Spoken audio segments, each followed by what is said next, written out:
ونشهد أن لا إله إلا الله وحده لا شريك له ونشهد أن سيدنا وسندنا وحبيبنا وطبيب قلوبنا ومولانا محمد أرسله الله تعالى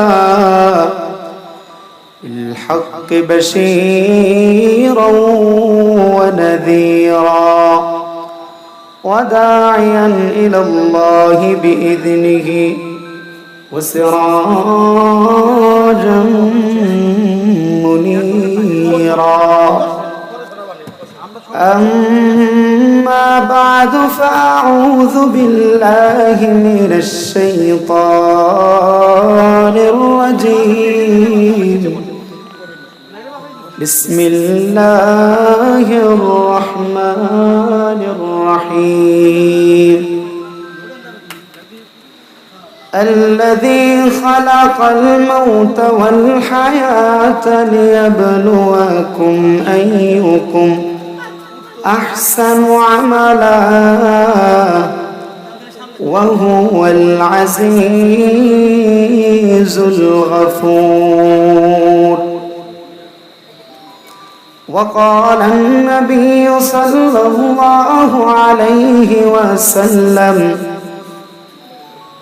كل بني آدم خطاء وخير الخطائين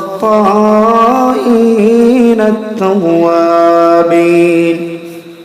أو كما قال عليه الصلاة والسلام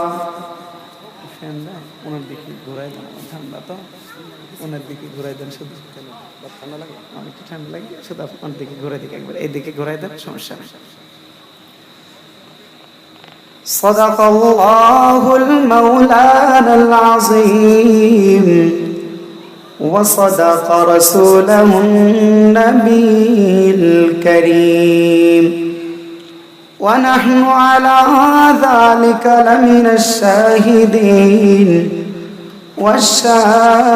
والشاكرين والحمد لله رب العالمين لا إله إلا الله لا إله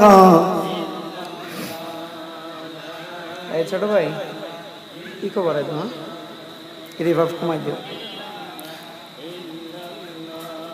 لا إله إلا الله لا إله إلا الله لا إله إلا الله لا إله إلا الله لا إله إلا الله لا إله إلا الله যার দিলে আছে আল্লাহর ভয় আল্লাহ আল্লাহ সব সময় যার দিলে আছে আল্লাহর ভয় আল্লাহ আল্লাহ সব সময় দুনিয়াদারি ভালো লাগে না ভালো লাগে শুধু এক আল্লাহ লা ইলাহা ইল্লাল্লাহ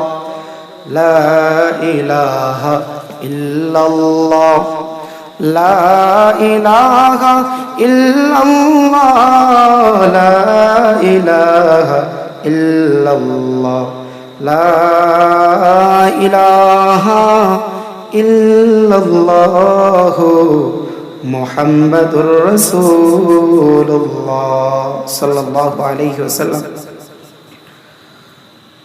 দক্ষিণ শৈলবী মানব কল্যাণ ফাউন্ডেশনের উদ্যোগে চতুর্থতম বার্ষিক ওয়াজ মাহফিলের সম্মানিত প্রধান অতিথি হযরতুল আল্লাম আব্দুল্লাহ মোহাম্মদ হাসান পীর সাহেব বাহাদুরপুর বিশেষ অতিথি হাফেজ মাওলানা মুফতি আবু বকর সিদ্দিকী আল মাদানী, মুহতামিম গরাইল দারুল উলুম কওমি মাদ্রাসা নগরকান্দা ফরিদপুর।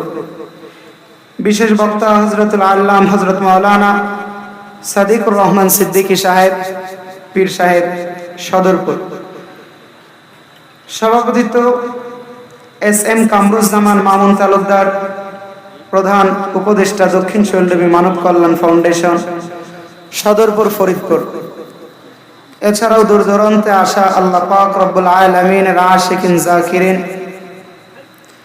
পর্দার অন্তরালে থাকা আমার শ্রদ্ধেয় সম্মানিত মা এবং বোনেরা, মহান আল্লাহ পাক রব্বুল আলামিনের দরবারে অসংখ্য অগণিত শুকর এবং সুজুদ যে মহান রব্বে কারিম এই ফিতনার জামানায় আমাদেরকে দিনে এক মজলিসে আসার বসার সুযোগ করে দিয়েছেন। এই জন্য সেই মালিককে খুশি করে হৃদয় থেকে উচ্চ আওয়াজ দিয়ে বলি আলহামদুলিল্লাহ।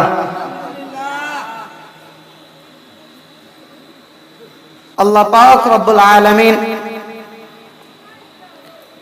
দুনিয়ার মানুষকে মহাব্বত করে ভালোবেসে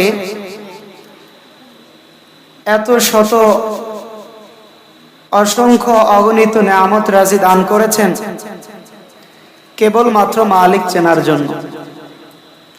মালিক সুবহানাহু ওয়া তাআলা বান্দাদেরকে এত শত নেয়ামত দিয়েছেন কেন? শুধুমাত্র মালিক চেনার জন্য, তাদের নিজেদেরকে চেনার জন্য। আল্লাহ পাক রব্বুল আলামিন বান্দাদের প্রতি এতটাই ইহসান করেছেন। আরে জমিনের মানুষ নিজের চোখটা তো নিজে দেখতে পারে না, কিন্তু চোখ দিয়ে বান্দা যেই দিকেই তাকায় সেই দিকেই শুধু মালিকের নেয়ামত রাজি দেখতে পারে। বান্দা জমিনে যে দিকেই তাকাবে নেয়ামত দেখতে পাবে কার? আল্লাহ। বান্দা যদি আসমানের দিকে তাকায়, আসমান বানানো আল্লাহর নেয়ামত। বান্দা যদি জমিনের দিকে তাকায়, জমিনের যেই দিকেই তাকাবে বান্দা শুধু মালিকের নেয়ামত গুলোই দেখতে পাবে। শুধু তাই নয়, আল্লাহ পাক রব্বুল আলামিন কোরআনে কারীমের মধ্যে জানা দেয়, ও বান্দা তোমাদের প্রতি আমি এতটাই ইহসান আর অনুগ্রহ দান করেছি। বান্দারা যদি তোমাদের জিন্দেগিটা ভরে আমি মালিকের নেয়ামতের শুকর তোমরা আদায় করে যাও, বান্দার এই শুকর আদায় করার জন্য যদি তোমরা লেখার কালি বানানোর জন্য সাগরকে কালি বানায় নাও, আর কলম হিসেবে যদি জমিনের সমস্ত গাছ গাছালি গুলোকে তোমরা কলম বানায় নাও, আল্লাহ বলেন জমিনের যে সাগর গুলো রয়েছে মালিকের শুকর লিখতে লিখতে সাগর নামক কালি একদিন ফুরায়া যাবে, গাছ নামক পাত একদিন ফুরায়া যাবে। বান্দারা আমি মালিকের নিয়ামত লেখা শেষ হবে না। আল্লাহ পাক রব্বুল আলামিন এত শত কোটি নিয়ামত দেওয়ার পর বলতেছেন বান্দা এই নিয়ামত গুলোর মধ্যে কিছু নিয়ামত আছে ছোট নিয়ামত, কিছু নিয়ামত আছে বড় নিয়ামত। কোরআনের ভাষায় আল্লাহ পাক রব্বুল আলামিন দুইটা নিয়ামতকে বলেছেন সবচাইতে বড় নিয়ামত। কয়টা নিয়ামত? দুইটা নিয়ামতকে বলেছেন সবচাইতে বড় নিয়ামত। আল্লাহ বলে বিশাল আসমান এটা আমার সবচাইতে বড় নিয়ামত নয়, সপ্তম জমিন আমার সবচাইতে বড় নিয়ামত নয়, বিশাল বিশাল পাহাড় গুলো তোমরা দেখো এগুলো আমার সবচাইতে বড় নিয়ামত নয়। তো মালিকের সবচাইতে বড় নিয়ামত কি? মালিক সুবহানাহু ওয়া তাআলা কোরআনে কারীমের ৩য়তম সূরা সূরাতুল আল ইমরানের ১৬৪ নম্বর আয়াতের মধ্যে সবচাইতে বড় নিয়ামতের কথা বলেন। লাকাদ মান্নাল্লাহু আলাল মুমিনিন ইয বা'সা ফীহিম রাসূল إذ بعث فيهم رسول من أنفسهم يتلو عليهم آياته ويزكيهم। আল্লাহ বলেন জমিনের মানুষকে আমি সবচাইতে বড় যে নিয়ামত দিয়ে ধন্য করেছি জমিনের মধ্যে, আমি আমার হাবিব নবী মুহাম্মদুর রাসূলকে পাঠিয়েছি। আমাদের জন্য সবচাইতে বড় নিয়ামত আমাদের নবী মুহাম্মদুর রাসূলুল্লাহকে যে আমরা নবী হিসাবে পেয়েছি, আল্লাহ বলেন এর চাইতে বড় নিয়ামত আর হইতে পারে না। আল্লাহু আকবার। আল্লাহর নবী সাল্লাল্লাহু আলাইহি ওয়াসাল্লাম বলেন, ইন্না আহলাল জান্নাহ, জান্নাতীদের কাতার হবে 120টা। কয় কাতার? জান্নাতে যত মানুষ যাবে সমস্ত মানুষ যদি কাতার হিসাব করা হয়, নবী বলেন কাতার হবে 120টা। বলেন কয়টা?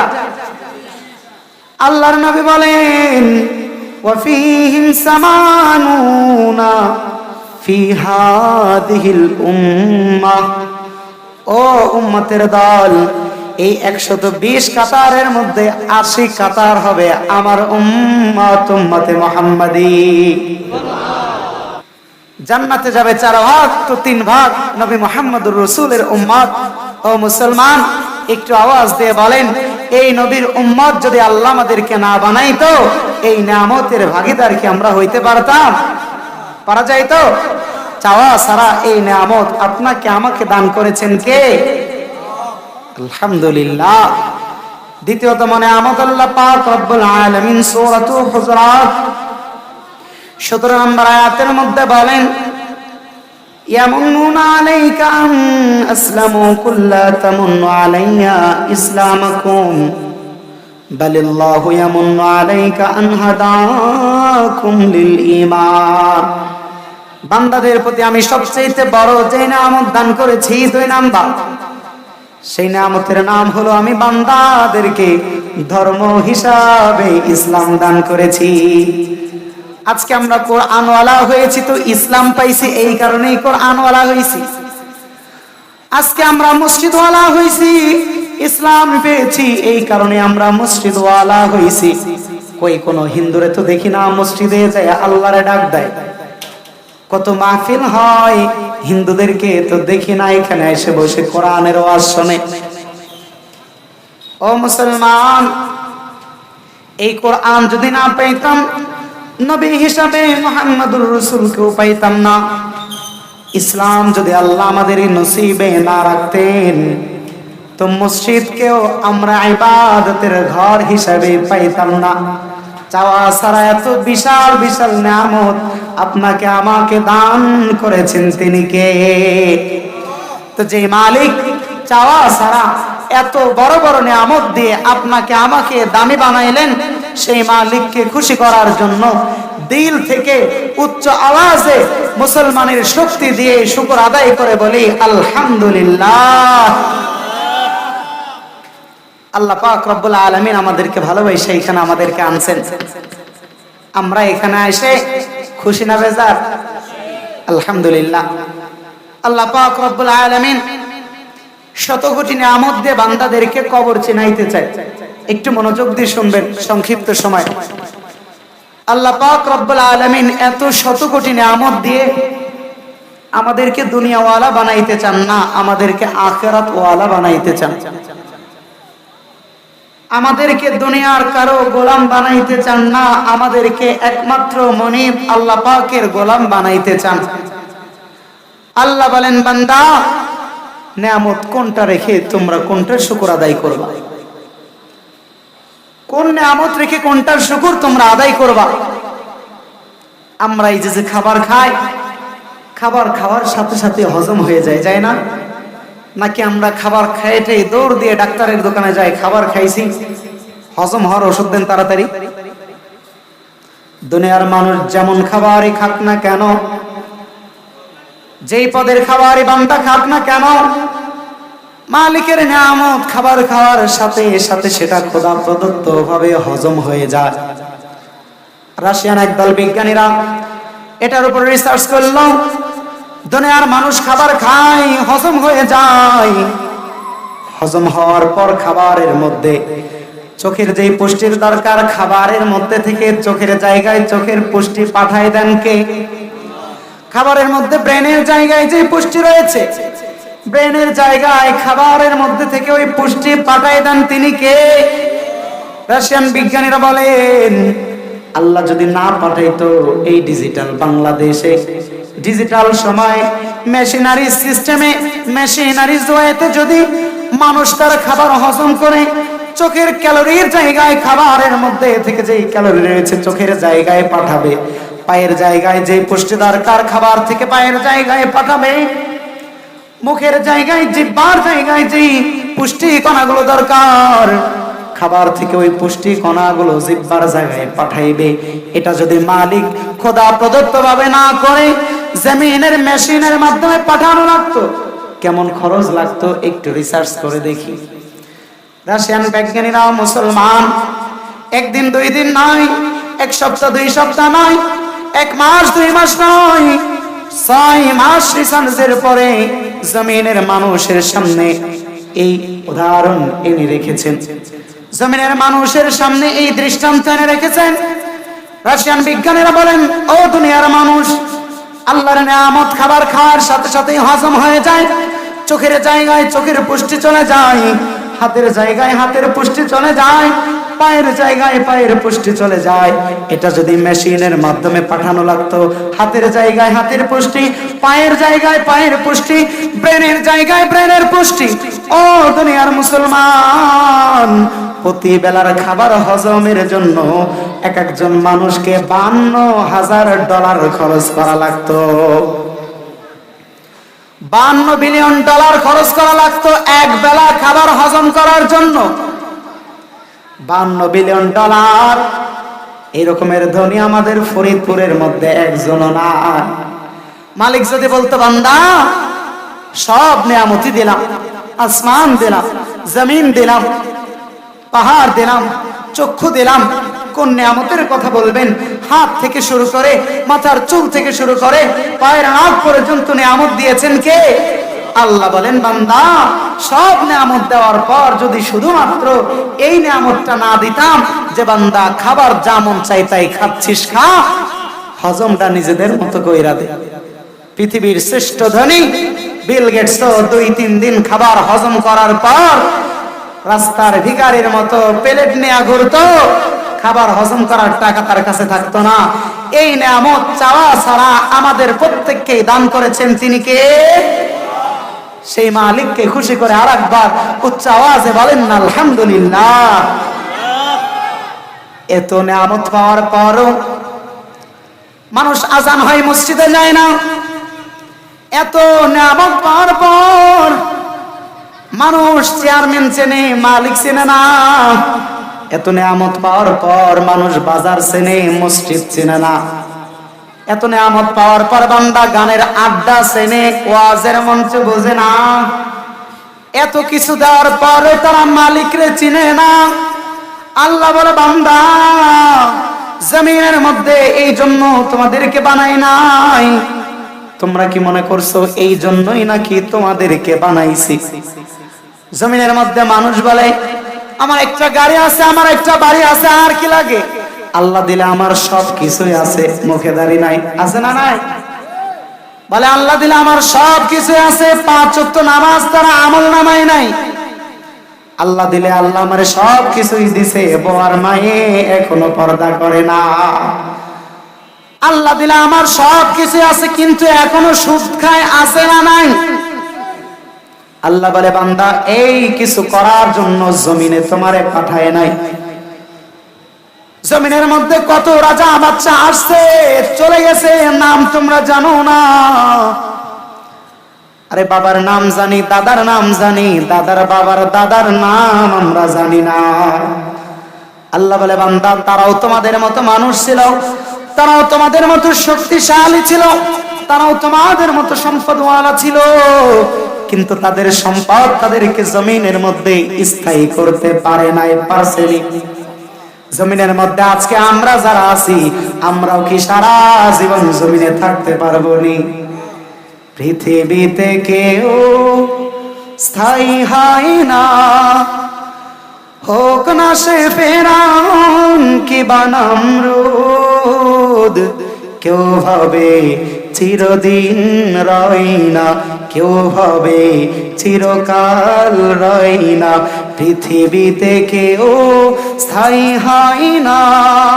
হোক না সে ফেরাউন কিবা নমরুদ, কেউ হবে চিরকাল রয় না, কেউ হবে চিরদিন রয় না। রয় নাকি? চলে যায় সব ফেলে যেতে হয়, মৃত্যু মানে না কোনো পরিচয়। পৃথিবীর মহারাজা আর মহাবীর, পৃথিবীর মহারাজা আর মহাবীর, কাউকে সে অবকাশ দেয় না। পৃথিবীতে কেউ স্থায়ী হয় না, হোক না সে ফেরাউন কিবা নমরুদ, কেউ হবে চিরকাল রয় না। ঠিক কিনা? বাবা আসছে, বাবা নাই, দাদাও আসছিলেন, দাদাও নাই, দাদার বাবাও আসছিল, নামটা আজ পর্যন্ত আমাদের মনে নাই। আল্লাহ বলে, বান্দা জমিনের মধ্যে সামান্য ক্ষমতা পেয়ে মালিককে ভুলে গিয়েছ, সামান্য সম্পদ পেয়ে মালিককে ভুলে গিয়েছ, সামান্য দুনিয়ার বাহাদুরি পেয়ে মালিকের কাঠগড়ায় সিজদা করতে তোমার মাথাটা নোয়াইতে মনে চাই না। আল্লাহ বলেন, হাল আতা আলাল ইনসান হিনুম মিনাদ দাহরি লাম ইয়াকুন শাইআম মাযকুরা।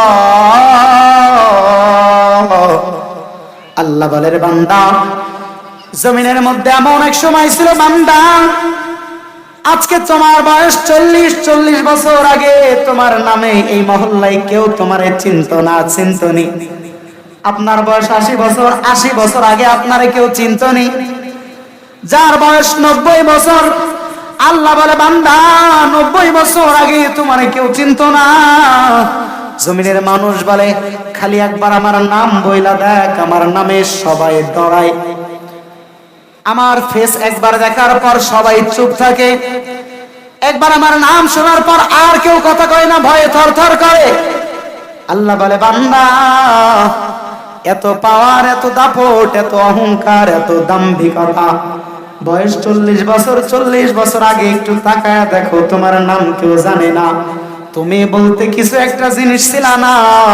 আল্লাহ বলে, বান্দা এখন তুমি আছো, এক সময় ছিল না, আবার তুমি এক সময় থাকবা না। তো বান্দা তুমি শুনে নাও, তোমার এই জমিনে আসাটা অনর্থক নয়। জমিনে তোমারে আমি অনর্থক বানাই নাই, জমিনে তোমারে আমি অনর্থক পাঠাই নাই। কি মনে করেন আল্লাহ আমাদেরকে জমিনে অনর্থক বানাইছে? আল্লাহ বলে, বান্দা তোমার জন্য আসমান, তোমার জন্য জমিন, তোমার জন্য চাঁদ, সূরজ, তারকারাজি, সব কিছুই তোমার জন্য।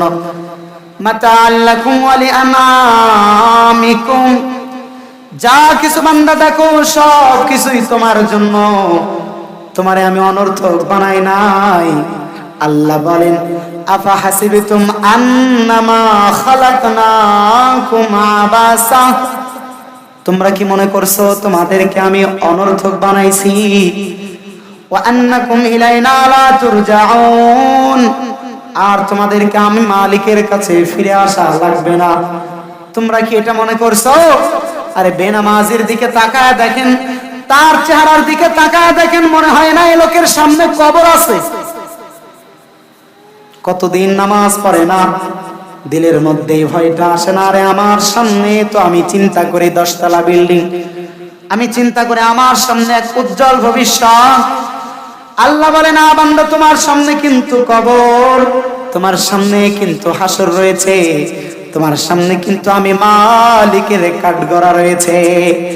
আল্লাহ বলে, বান্দা জেনে নাও, জেনে নাও, আফা হাসিবিতুম আন্নামা খালাকনাকুম আবাসা, জমিনে তোমাদেরকে আমি অনর্থক বানাই নাই। ওয়া আন্নাকুম ইলাইনা লা তুরজাউন, আর এটাও মনে করো না তোমাদেরকে আমার কাছে ফিরে আসা লাগবে না। অবশ্যই তোমাদেরকে আমি মালিকের কাছে ফিরে আসা লাগবে। ও মুসলমান, এবার আমার সাথে একটু আওয়াজ দিয়ে বলেন, মালিকের কাছে সম্পদ নিয়ে গেলে ওই সম্পদের কোনো দাম আসেনি? কবরে কেউ টাকা পয়সা নিয়ে গেছেনি, ধন দৌলত নিয়ে গেছেনি, সম্পদ নিয়ে গেছেনি, কি নিয়ে গেছে? মালিক বলে ঈমান থাকলে ঈমান নিয়ে গেছে, আমল থাকলে আমল নিয়ে গেছে। আল্লাহ বলেন আল্লাযী খালাকাল মাউতা ওয়াল হায়াত লিয়াবলুয়াকুম আইয়ুকুম আহসানু আমালা। ও বান্দা তোমাদেরকে জীবন দিয়েছি, ও বান্দা তোমাদেরকে মৃত্যু দিয়েছি, এই কারণে আমি দেখতে চাই আমার কোন বান্দা কত সুন্দর আমল করে। আমি এটা দেখতে চাই আমার বান্দা কত সুন্দর করে আমি মালিকের উপরে ঈমান আনে। মুসলমান ভাইয়ের, আল্লাহ পাক রব্বুল আলামিন আমাদের ঈমানটা মজবুত করার জন্য দুনিয়ায় পাঠাইছেন। আমলের মধ্যে যদি তাকাই, নবীর কাছে জিজ্ঞাসা করা হলো, ইয়া রাসূলুল্লাহ আইয়ুল আমালি আফজালু, সর্বোত্তম আমলটা কি বলে দেন। নবী আমার বলেন আসসালাতু লিআউয়ালি ওয়াক্তিহা, সর্বোত্তম আমল হলো সময় মতো নামাজ আদায় করা। সর্বোত্তম আমল কি বলেন? সময় মতো নামাজ আদায় করা। ও মুসলমান, নামাজ কেমন ফজিলতময় আমল। আল্লাহ নবী সাল্লাল্লাহু আলাইহি ওয়াসাল্লাম বলেন আউয়ালু মা ইউহাসাবু বিহিল আবদু ইয়াউমাল কিয়ামাতিস সালাহ। আল্লাহ পাক রব্বুল আলামিন হাসরের ময়দানে সর্বপ্রথম বান্দার থেকে যে আমলের হিসাব আগে নেবেন, সে আমলের নাম হলো নামাজ। মুসলমান ভাইরা আমার, ইমাম জালালউদ্দিন সুয়ুতী রাহিমাহুল্লাহু তাআলা প্রখ্যাত আলেম ওনার কিতাবের মধ্যে এক বান্দার ঘটনা এনেছেন। আল্লাহর বান্দা ফজরের নামাজে যাওয়ার জন্য রওনা দিয়েছেন। সামান্য সময়, একটু মনোযোগ। ফজরের নামাজের জন্য বান্দা রওনা দিয়েছেন এমন এক রাতে, যে রাতে প্রখর বৃষ্টি ছিল, বৃষ্টির কারণে রাস্তাগুলো কাদা যুক্ত হয়ে গিয়েছে। আল্লাহর বান্দা নিয়ত করেছে কাদা যতই হোক আমি মসজিদে গিয়ে নামাজ আদায় করব। বলেন কোথায় নামাজ আদায় করবে? বান্দা যখন জামা পরিধান করে বাহির হইছে, উঠানে গেছে, আইনায় গেছে। উঠান বুঝেন না? বান্দা যখন উঠানে গিয়েছে, কাদার কারণে বান্দা উঠানে যাওয়ার সাথে পিছলা খেয়ে কাদার মধ্যে পড়ে গেছে একবার। বলেন কয়বার পড়ছে? বান্দা বলে আসর খায় আর যায় খাই মসজিদে যায় নামাজ আদায় করব। সুবহানাল্লাহ। বান্দা ঘরে গেছে, নতুন কাপড় পরছে, আবার মসজিদের দিকে রওনা করেছে। দ্বিতীয়বার বান্দা যখন উঠান ডেঙে উঠান পার হয়ে রাস্তায় উঠছে, তো রাস্তায় যায় কাদার মধ্যে আবার আসর খাইছে। জামা যখন কাদা যুক্ত হয়েছে, বান্দা বলে এবার আর জামা পরে মসজিদে যাওয়া যাবে না। এবার জামাটা বান্দা হাতে নিছে, হাতে নিয়ে বলে এবার আসর খায় আর যাই খাই মসজিদের কাছে যে গোসল করে নামাজ আদায় করবো জামা পয়রা। বান্দা যখন তৃতীয়বারের জন্য জামা নিয়ে ঘরের সামনে বের হইছে, বান্দা দেখে ঘরের সামনে হেরিকেন নিয়া হেজাগ নিয়া এক আল্লাহর বান্দা তার জন্য দাঁড়ায় রইছে। এবার আল্লাহর গোলাম বলে কি ভাই আপনি কে? বলে আপনি মসজিদে যাবেননি? বলে হ্যাঁ আমি মসজিদে যাব। তো আমার সাথে আসেন, এই যে আমার কাছে লাইট আছে। তো বান্দার এই চিন্তা করে নাই আরে লাইট আলাকে, আগের কালের মানুষ সহজ সরল, সে এই চিন্তা করে নাই এত রাত্রে লাইট নিয়ে আসলো কে। আল্লাহর বান্দা বলে ঠিক আছে। লাইটওয়ালা বলে আপনি আমার পিছনে, আপনি পিছনে পিছনে যাচ্ছে, আপনি আমার সামনে সামনে হাঁটেন। বান্দা যাইতে যাইতে মসজিদের গেট পর্যন্ত পৌঁছাই দিয়ে লাইটওয়ালা বান্দা বলে যান যান নামাজে যান। বলে আপনি আমার আগায় দিলেন, আপনি নামাজ পড়বেন না? বলে আমি কেমনে নামাজ পড়ি, আমি তো ইবলিস। কি বলে? আমি ইবলিস শয়তান, আমি নামাজ পড়বো কেমনে? এবার নামাজি বান্দা বলে আরে ভাই তুমি কেমন ইবলিস? কোরআনে জেনেছি, হাদিসে জানছি, আলেমদের মুখে জানছি ইবলিসের কাম নামাজিরে বেনামাজি বানান। তুমি কেমন ইবলিস, তুমি দিন নামাজি বানাও? বলে ভাই তোমার কোথাও একটা ভুল আছে, তোমার কোথাও একটা ভুল আছে। বলে কি ভুল? এই ভুলটা জানার আগে আপনারা শক্ত হয়ে বসেন, একটু পর জোরে সুবহানাল্লাহ কইতে হবে। বলে বান্দা তুমি যখন ফজরের নামাজের জন্য বাহির হইছো আর উঠানে কাদায় পড়ে আসার খাইছো, ও বান্দা নামাজের জন্য এক আসার খাওয়ার কারণে আল্লাহ পাক তোমার জীবনের সমস্ত গুনাহ মাফ করে দিছে। বান্দা তুমি যখন দ্বিতীয়বার রাস্তায় গিয়ে আবার আসার খাইছো, আল্লাহ পাক রব্বুল আলামিন তোমার পরিবারের সমস্ত সদস্যের গুনাহ মাফ করে দিয়েছে। আমি ইবলিস যখন দেখলাম কাম ঘটে গেছে, এরপর যদি তুমি আরেকবার আসার খাও তো আল্লাহ তো এইবার এলাকার ব্যাগুনির সবার গুনাহ মাফ করে দিবে। এলাকার সবার গুনাহ যদি মাফ করে দেয়, সবাই যদি মাসুম হয়ে যায়, ইবলিস হিসাবে এই এলাকায় আমার চাকরি থাকবে নি? এলাকার যুবকরা যদি নামাজি হয়ে যায়, এলাকায় ইবলিস টিকতে পারবে নি? এলাকার মা বোনেরা যদি পর্দাওয়ালিনী হয়ে যায়, এলাকায় ইবলিস টিকতে পারবে নি? এলাকার প্রত্যেকটা মানুষ যদি বলে আমরা পান্তা ভাত খাই আর বাসি ভাত খাই, হালাল খাবো, সুদ খাবো না, ঘুষ খাবো না, এই মহল্লায় ইবলিসের কোনো চাকরি থাকবে না। আল্লাহ বলেন আমি মানুষকে বানাইছি দুনিয়ার ধন দৌলত গোছানোর জন্য নয়। আল্লাযী খালাকাল মাউতা ওয়াল হায়াত লিয়াবলুয়াকুম আইয়ুকুম আহসানু আমালা। আমি জমিনের মানুষকে বানিয়েছি শুধুমাত্র এই একটা কারণে, লিয়াবলুয়াকুম আইয়ুকুম আহসানু আমালা। আমি আল্লাহ দেখতে চাই আমার কোন বান্দা কত সুন্দর আমল করে আসে। তো এই মাহফিল থেকে আমাদের সবক হবে 5 ওয়াক্ত নামাজ আমরা জামাতের সাথে আদায় করব। রাজি আছেন তো ইনশাআল্লাহ? কারা কারা রাজি আছেন আল্লাহর দুইটা হাত তুলে দেখায় দেন। লিল্লাহি তাকবীর, লিল্লাহি তাকবীর। আল কোরআনের আলো, আল কোরআনের আলো। আমাদের মহামূল্যবান আলোচনা করার জন্য উলামায়ে কেরামগণ ক্রমান্বয়ে আমাদের সামনে কথা বলবেন। আমাদের ভাইরা এখনো আমরা যারা বাহিরে ঘোরাফেরা করছি, আল্লাহর রাস্তায় কোরআনের মহাব্বতে আপনারা সবাই প্যান্ডেলের মধ্যে চলে আসেন। আল্লাহ পাক রব্বুল আলামিন গুনাহগারের মুখ দিয়ে এতক্ষণ যা কিছু বলালো, আমরা যা কিছু শুনলাম, আমাদেরকে আমলে আনার তৌফিক দান করেন, বলেন আমিন। আমা তৌফিক ইল্লা বিল্লাহ। আসসালামু আলাইকুম ওয়া রাহমাতুল্লাহ। আলহামদুলিল্লাহ, হযরতের বক্তব্য খুব মূল্যবান নসিহত শুনতেছিলাম। আমাদের সময়ের অভাব, এজন্য হযরতকে একটু বেশি সময় দিতে পারলাম না। এই মুহূর্তে আমাদের সামনে কোরআন ও হাদিস থেকে মূল্যবান নসিহত পেশ করবেন জনাব মুফতি কামরুল ইসলাম মাহমুদী সাহেব। জনাব মুফতি কামরুল ইসলাম মাহমুদী সাহেব, ইমাম ও খতিব যাত্রাবাড়ি। হযরতকে তাহার মূল্যবান নসিহত পেশ করার জন্য শুভেচ্ছা জানাচ্ছি।